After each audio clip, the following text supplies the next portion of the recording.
Senhor nosso Deus. Porque verdadeiros e justos são os seus juízos, pois julgou a grande prostituta que havia corrompido a terra com a sua prostituição, e das mãos dela vingou o sangue dos seus servos. E outra vez disseram aleluia, e uma fumaça dela sobe para todo o sempre. E os 24 anciãos e os 4 animais prostraram-se e adoraram a Deus, que estava sentado no trono, dizendo amém, aleluia. E saiu uma voz do trono que dizia: louvai o nosso Deus, vós todos os seus servos, vós que o temei, assim pequenos como grandes. E ouvi como a voz de uma grande multidão, e como a voz de muitas águas, e como que a voz de grandes trovões, que diziam aleluia, pois já o Senhor Deus Todo-Poderoso reina. Regozijemos e alegremos-nos, demos-lhe glória, porque vindas são as bodas do Cordeiro, e já a sua esposa se aprontou. E foi-lhe dado que se vestisse de linho fino, puro e resplandecente, porque o linho fino são as justiças dos santos. E disse-me: escreve, bem-aventurados aqueles que são chamados à ceia das bodas do Cordeiro. E disse-me: estas são verdadeiras palavras de Deus. Amém? Repita comigo: estas são verdadeiras palavras de Deus. Amém. Amém. Pode sentar, querido. Certamente todos nós que estamos hoje reunidos aqui já vivenciamos a expectativa de algum acontecimento importante para a nossa vida. Talvez tenha sido uma oportunidade de emprego muito desejada, o nascimento de um filho ou até mesmo de um neto, quem sabe até uma viagem. Pode ser muitas as razões que geram e que geraram expectativas em nossas vidas, mas posso afirmar sem medo de errar que nenhuma delas se compara à expectativa de uma noiva no dia do seu casamento. Nada supera essa expectativa. Esse dia da noiva, no dia do casamento, eu creio que é algo que só mesmo as mulheres conseguem entender, porque é um dia em que há um misto de detalhes, de preocupações. São tantos detalhes escolhidos a custo de noites de insônia, irritações sem explicação, momentos de euforia e grande felicidade. Creio eu assim ser o dia do casamento para uma noiva. O texto que nós lemos nos fala desse dia, o qual todo salvo por meio do sacrifício de Jesus Cristo espera com grande expectativa. A Bíblia Sagrada chama esse dia de bodas do Cordeiro, o dia do casamento. E em contraste com os acontecimentos da grande tribulação, mencionados nos capítulos 15 a 18, do mesmo livro de Apocalipse, o texto do capítulo 19 surge ou aparece então com um tom de louvor e adoração, para estabelecer que apesar de todo aparente caos, Deus continua no controle. Na narrativa de Apocalipse, do capítulo 15 ao 18, nós temos o derramar das taças da ira de Deus. E há uma narrativa estarrecedora, que para aquele que lê e entende, no seu coração é impossível haver alegria, uma vez que nações estão sendo destruídas, vidas estão sendo ceifadas, porque deram ouvido a enganos, venderam-se por causa da ganância estabelecida então pela Babilônia, que tem muito mais a ver com o sistema de governo do que com uma denominação, uma igreja. Lamentavelmente, muitos tentam comparar Babilônia com uma igreja, mas ela não é e nem será jamais.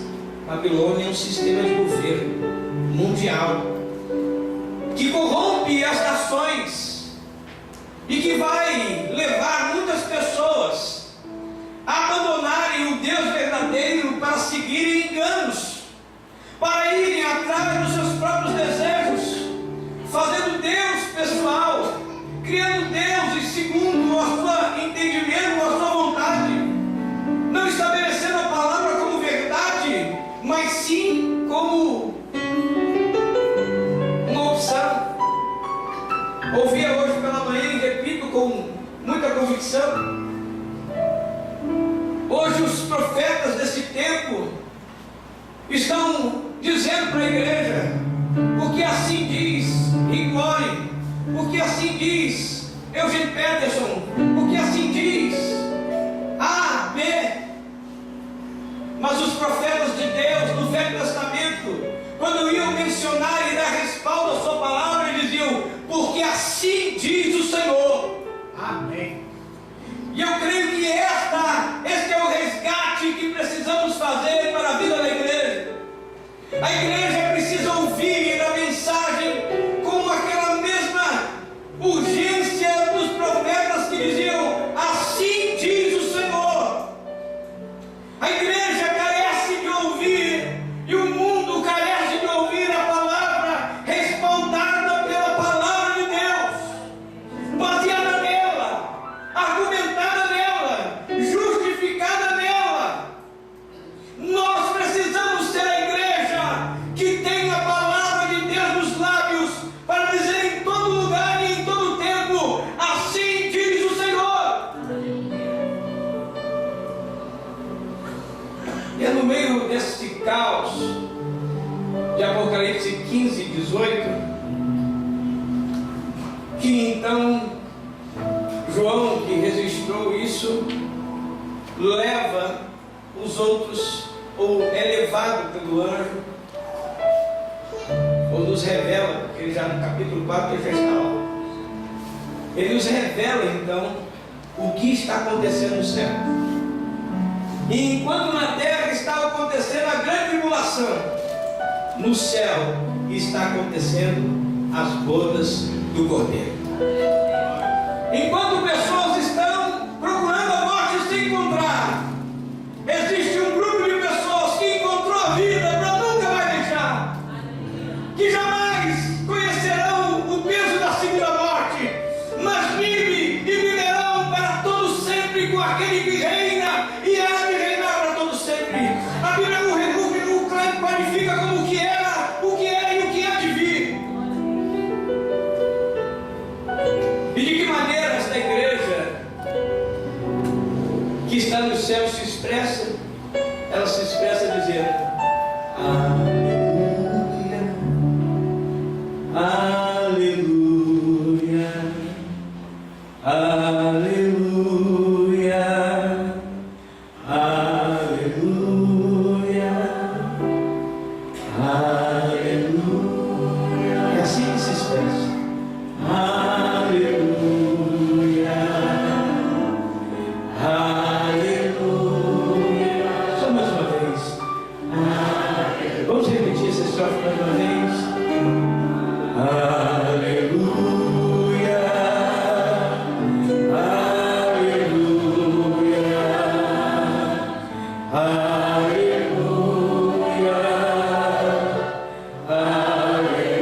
aleluia.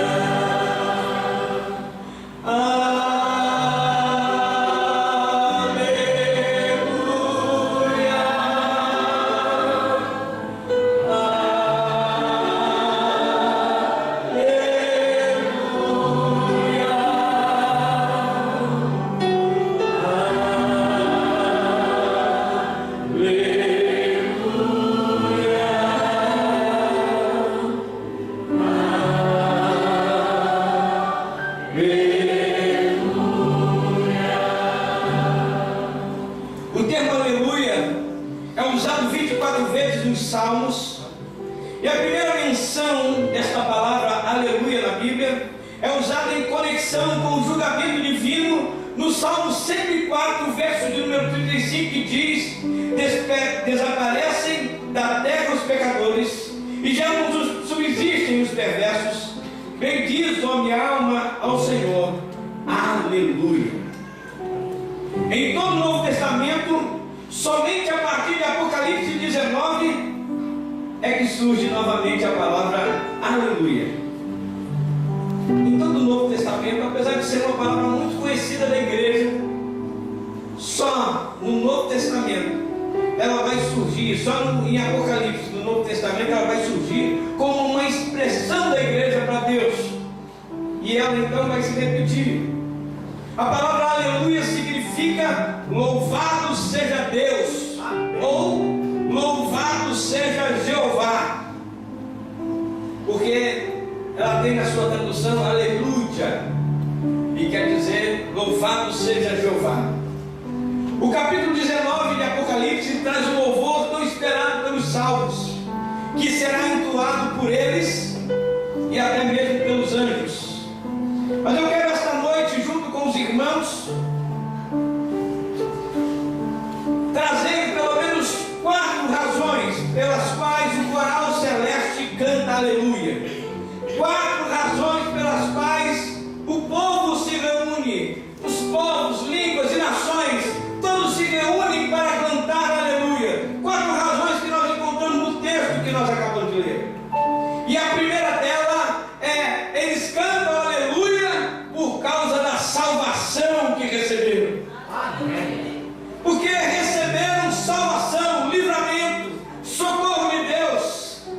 A palavra salvação está registrada como um ato soberano de Deus de livrar todos nós de toda e qualquer consequência dos nossos próprios atos. E esta salvação é promovida pela graça, porque a Bíblia vai dizer: pela graça sois salvos mediante a fé. Isso não vem de vós, é dom de Deus, não vem das obras, para que ninguém se glorie.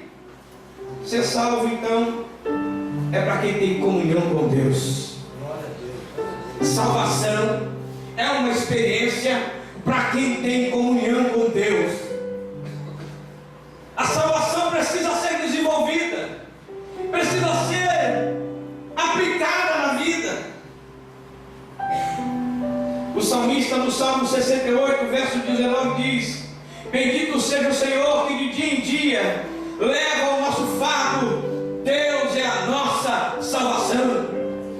Se você, querido, cada dia tem sido ajudado, socorrido por Deus, levando o seu fardo, saiba que isso não é prerrogativa sua ou benefício seu, mas é resultado da salvação do Senhor na sua vida, é livramento de Deus. Atos dos Apóstolos, capítulo 4, verso de número 12, vai dizer: porque em nenhum outro há salvação, porque debaixo do céu nenhum outro nome há dado entre os homens pelo qual importa que sejamos salvos, a saber, parente meu, Jesus Cristo o justo. E por último, a salvação registrada e reconhecida em Daniel capítulo 3, verso 29, quando uma pessoa ímpia que não conhecia Deus teve uma experiência do Deus que salva, e ele registra da seguinte maneira: portanto faço um decreto pelo qual todo o povo, nação e língua que disseram uma blasfêmia contra o Deus de Sadraque, Mesaque e Abednego seja despedaçado e sua casa seja desfeita em montoro, porque não há Deus que possa livrar como este. Aleluia. Motivos de dar aleluia nós temos, porque não há Deus que possa livrar como nosso Deus. Quem é o rochedo senão nosso Deus? Ele é a nossa salvação. Segundo motivo pelo qual eu creio, e o texto registra de que eles davam aleluias, é porque eles louvavam a justiça de Deus. É um discurso de retribuição. Deus não faz do justo injusto, nem chama o injusto de justo.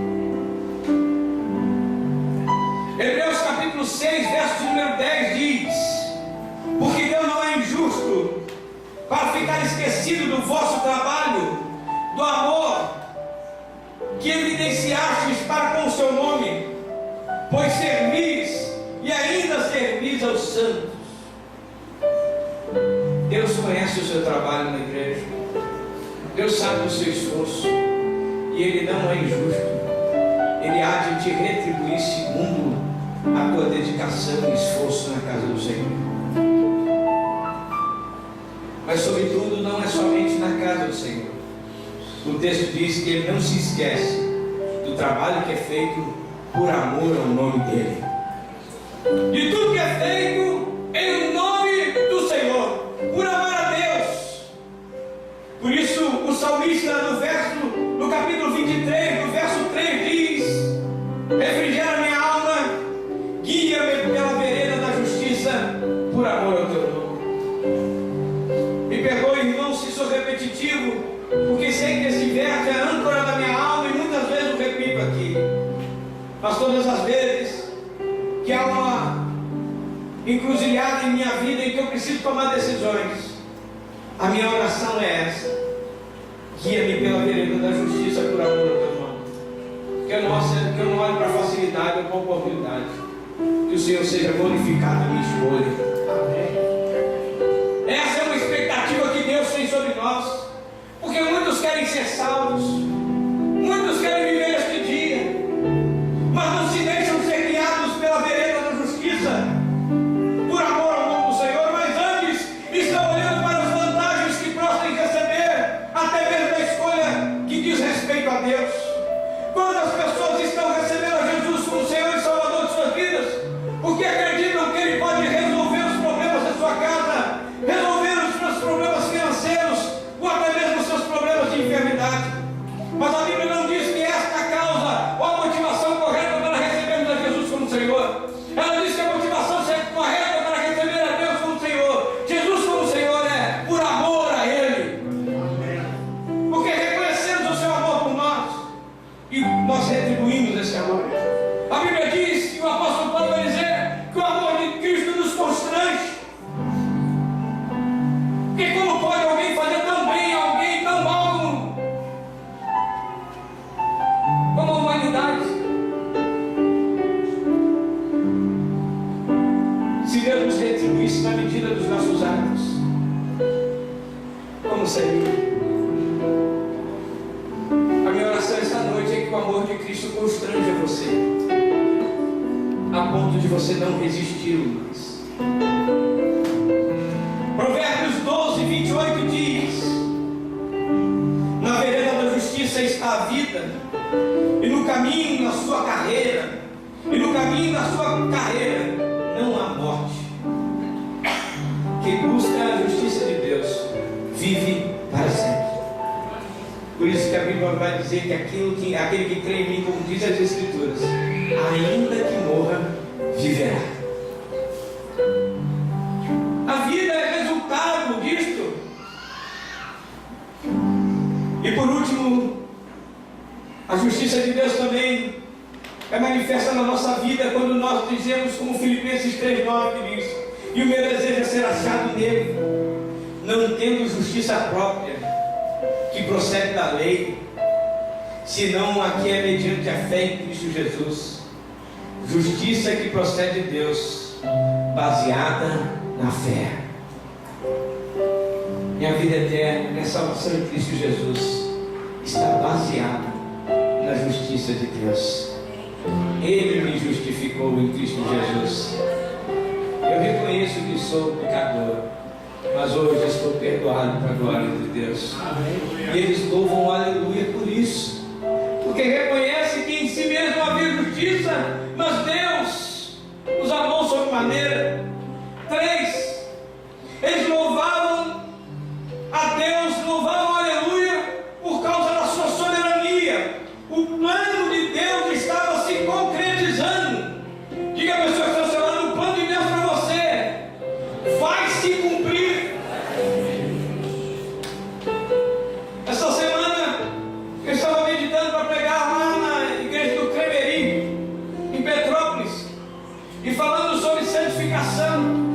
Deus me levou ao entendimento de que santificação não é um processo pelo qual eu me torno alguém mais apto para estar diante de Deus, mas não. Santificação é um processo pelo qual Deus utiliza a minha vida, utiliza na minha vida, para me tornar cada dia mais semelhante a Jesus. Santificação então não é não toque nisso, não beba aquilo, não faça aquilo outro. Santificação é cada dia mais abrir mão de mim mesmo, para que Cristo viva em mim.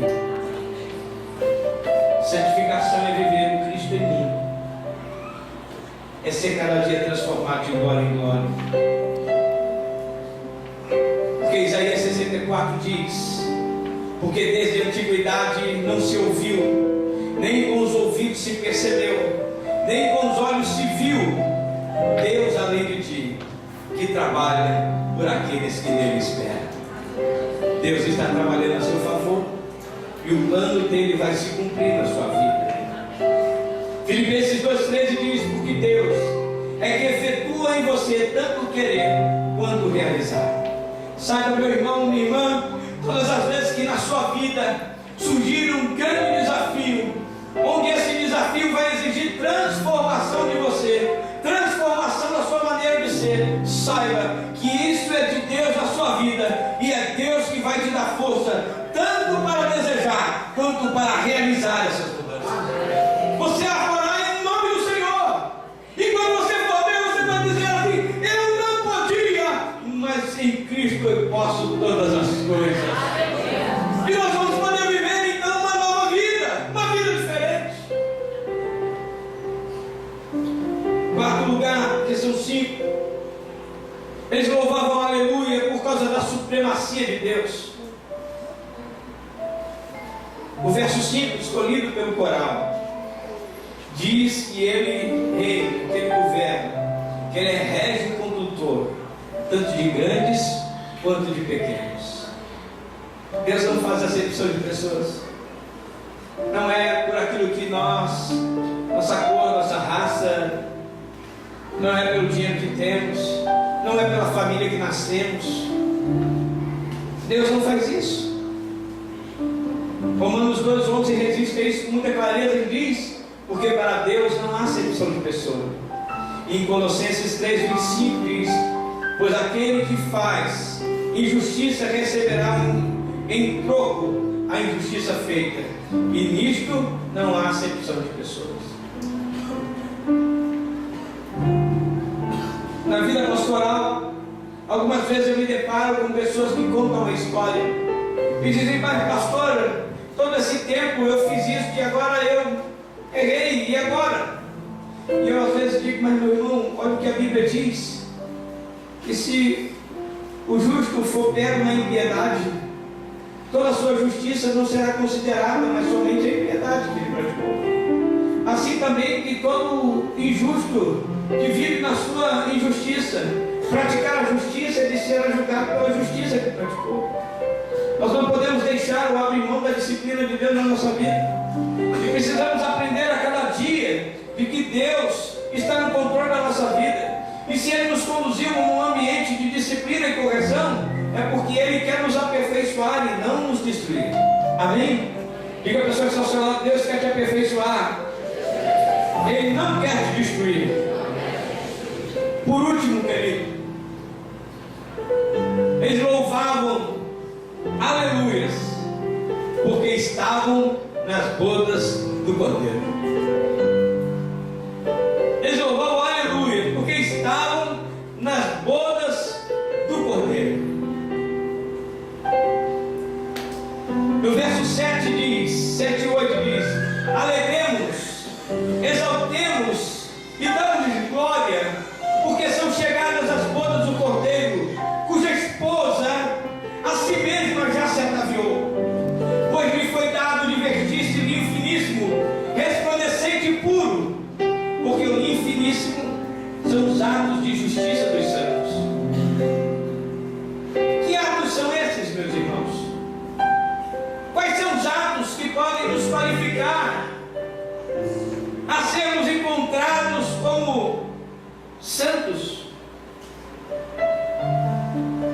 Como a Bíblia a si mesmo se explica em Apocalipse capítulo 12, verso 11, nós encontramos esses atos, e diz: eles pois venceram por causa do sangue do Cordeiro e por causa da palavra do testemunho que deram, e mesmo em face da morte, não amaram a própria vida. Eu vou ler de novo para você. Eles, porém, venceram. Nós queremos ser vitória, queremos ser vitoriosos, vencedores. Quando nós ouvimos isso, e quantas mensagens nós temos: 5 passos para a vitória, 7 passos para isso, 7 passos para a conquista, não sei quantos, tem livro até que diz 101 chaves para...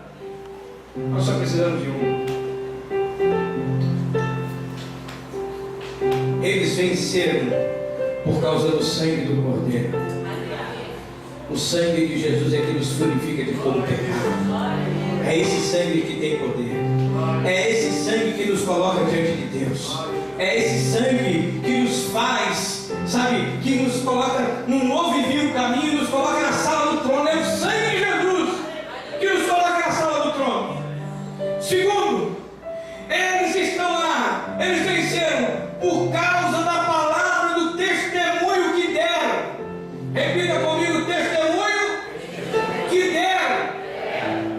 Que testemunho que deram? De Jesus. Do que Jesus mudou a sua vida, da história. Testemunho que deram. Ora, é só falar de Jesus? Não. O texto vai dizer: e mesmo em face da morte, não amaram a própria vida.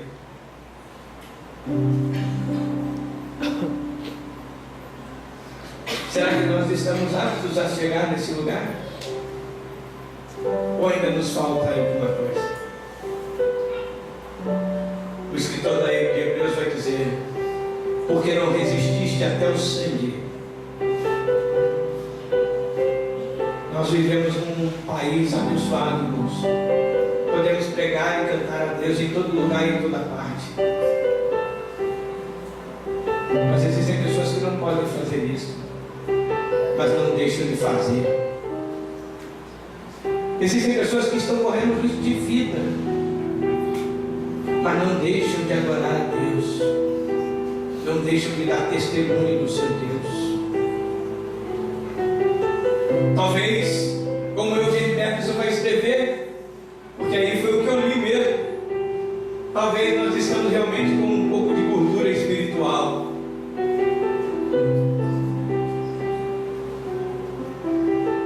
Precisamos amar mais a Deus do que a nossa própria vida, irmãos. E eu espero que você me entenda essa parte final da mensagem, porque a Bíblia vai dizer então de que essas pessoas, elas estão cantando e foram convidadas para um casamento. Amém? Diga para o seu ao seu lado: foram convidadas. Eu confesso aos irmãos, inclusive ontem falava quando eu li sobre isso, falei: como foi bom essa responsabilidade de pregar para o coral, porque me ofereceu uma oportunidade de estudar e me aprofundar um pouco mais. E quantos de nós temos ouvido que a igreja é a esposa de Cristo, a noiva de Cristo? Quantos temos ouvido disso? Quantas ministrações, quantas palavras têm sido ditas sobre isso? Mas eu queria que você, por um momento, abrisse a sua Bíblia em Apocalipse capítulo 21. Nós vamos ler o verso 2 e 3. Depois nós vamos ler o verso 9 e 10. Amém? Apocalipse 21, verso 2 e 3. Para encerrar hoje, amém, esta mensagem.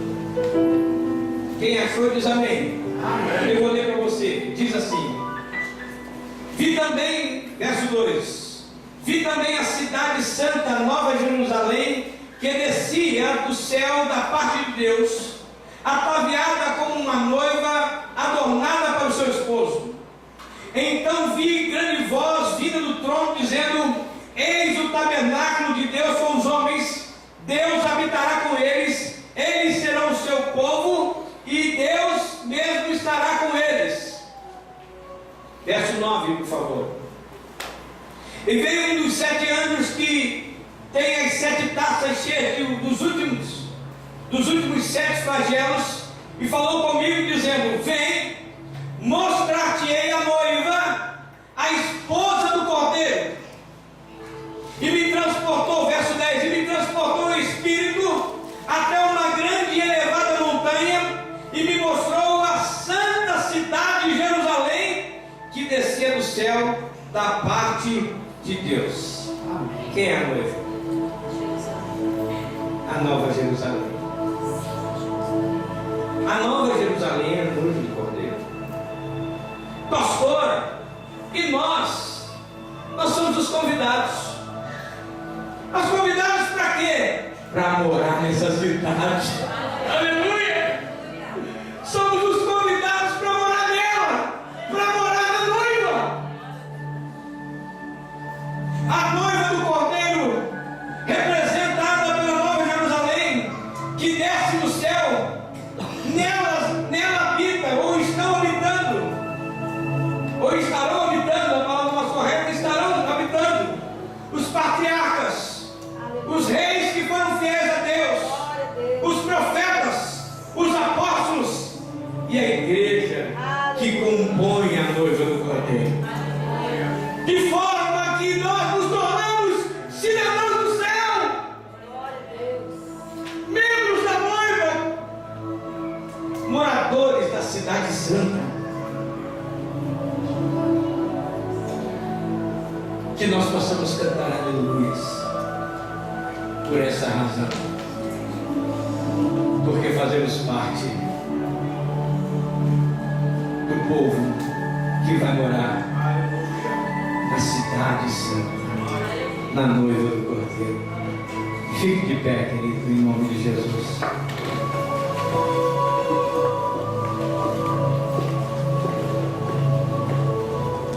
Hoje estamos celebrando mais um ano da existência do Coral Mensageiros da Paz. E louvamos a Deus por esses 17 anos de louvor. Mas dois de Deus quer nos fazer lembrar que todos nós que aqui estamos, e que recebemos a Jesus Cristo como Senhor e Salvador, também fazemos e faremos parte do grande coral celestial. Amém. Que vai adorar ao Rei dos Reis e Senhor dos Senhores. Se você está aqui e deseja fazer parte desse grande coral celestial, receba a Cristo Jesus como Senhor e Salvador da sua vida. Se você está aqui esta noite, meu irmão, minha irmã, meu amigo, minha amiga, e entende de que você deseja viver essa experiência de morar na cidade celestial, de viver a eternidade com Deus, de ter Deus habitando junto a você, e você habitando junto a Deus, e você esta noite quer entregar a sua vida a Jesus, dizer: eu quero morar nessa cidade, eu quero fazer parte desse coral, eu quero entoar louvores a Deus. Se você está aqui hoje e entendeu tudo que Deus falou a você, e você deseja essa experiência, eu quero animar você a levantar a sua mão e dizer: eu quero receber a Jesus Cristo como Senhor da minha vida. Eu quero estender esse apelo para você. Se você está aqui e deseja receber a Jesus como Senhor e Salvador, levante a sua mão, faça somente um aceno. Alguém vai chegar até você, vai orar com você, vai cooperar com você. Alguém esta noite deseja essa experiência? Talvez você está aqui e já recebeu a Jesus, mas sente-se fora da cidade, sente-se como alguém que talvez se afastou, mas hoje quer chegar e dizer: eu quero ficar na cidade, eu quero fazer parte do coro. Se você está aqui também, você já viveu essa experiência de levantar a sua mão, e você pode fazê-la de novo, levantando a sua mão e dizendo: olha, eu quero me aproximar de Deus, eu quero voltar para os caminhos do Senhor. Eu estava desviado, mas eu quero voltar. Alguém esta noite deseja isso? Levante sua mão, eu também quero orar por você. Alguém esta noite?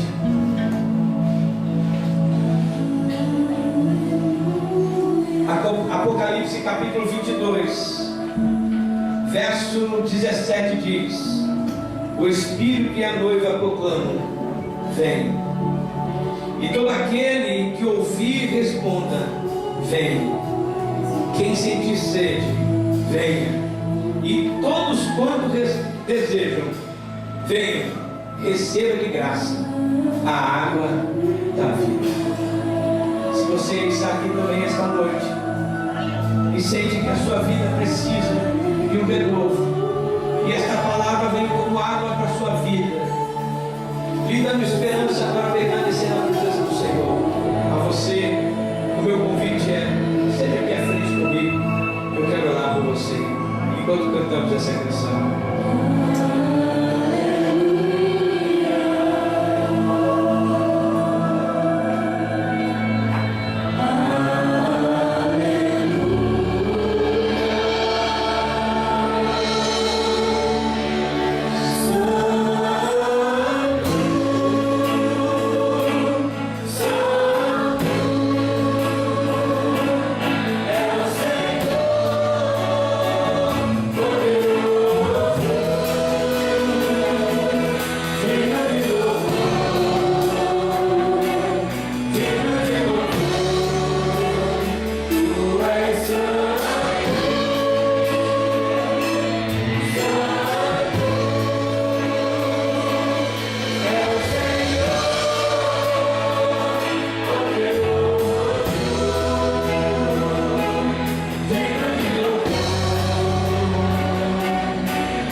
Seja sobre a tua vida hoje, meu amado, e para todos sempre.